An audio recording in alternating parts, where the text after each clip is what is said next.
There's been a cinematic phenomenon going on recently, and it's that I've been enjoying movies that people have been disliking, and I've been disliking movies that people are liking. So I wanted to get to the bottom of this. Am I tripping? Is there something wrong with me? Am I just a dumbass and I can't understand these films? When actually that might be partially true. So why is it that I'm hating movies that people are liking? Well, I think I've come up with a few possible answers for this. So the first one being Whoosh movies. These are the movies that are actually kind of way too smart for my own good, or I missed something in these movies. I would categorize movies like 2001: A Space Odyssey under this one, No Country for Old Men, and recently Everything Everywhere All at Once. These are movies that I think I missed something in these movies. Stylistically, they could be very simple, or they could be very overjarring and overwhelming. So some movies just go over my head, or I don't really understand what they're truly trying to do, or I come out with a very different interpretation from other people, or simply I'm just too dumb to understand some of these movies at all. But not every movie out there is too hard to understand. In fact, there's a whole genre of movies that are made to just chill and vibe, and these are the type of movies I would call hangout movies. I would categorize movies like Dazed and Confused and Licorice Pizza This Dick.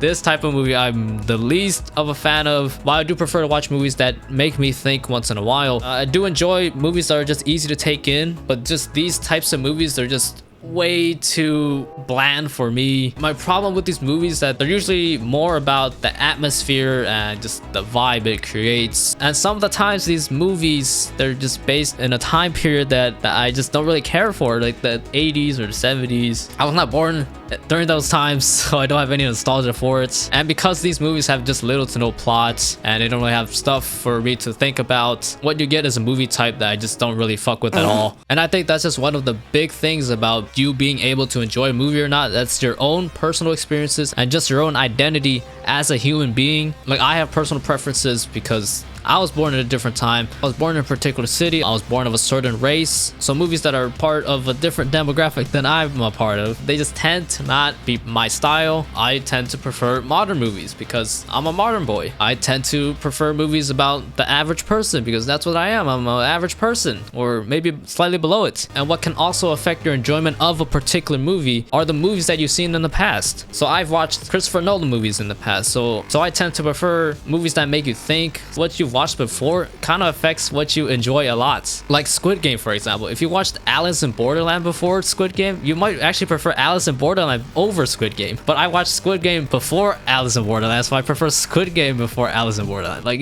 you get what I'm saying here. Another great example is The Batman. I absolutely love the Dark Knight trilogy, and I've also seen a plethora of DC animated movies featuring Batman. So when I watched The Batman, I wasn't coming out of it thinking it was that much of a masterpiece as other people were saying it was, because my expectation was a little bit skewed because I consumed so much of Batman media before that. It did kind of affect my enjoyment of the movie, but of course this doesn't occur 100% of the time. I know a lot of people who are way bigger Batman fans than I am, and they watched The Batman and they thought that was just an amazing movie and it's close to a masterpiece in their eyes. So I think ultimately it's a combination of you as a human being and just the previous media you've consumed before. Those are the things that will affect your judgment of a movie or a TV show. Like if you watch Breaking Bad like I did, and then you watch Better Call Saul right after, you might not like it. You might not like the sudden change of pace. You're probably gonna hate a few episodes before Mike shows up. But there are some people who watch Breaking Bad and watch Better Call Saul right after, and they absolutely love both of them equally as much. So there's just something beautifully unique about everyone as a human being. Two people could watch the same exact thing and just have totally different views on it. Anyways, this video came up because I've been watching a lot of movies, been going to the movies consistently. Maybe that's another thing too, because people haven't been to the movies in a long time, and just being in front of a big theater with a big crowd could change your perception of a movie as well, versus watching it at home on your shitty laptop.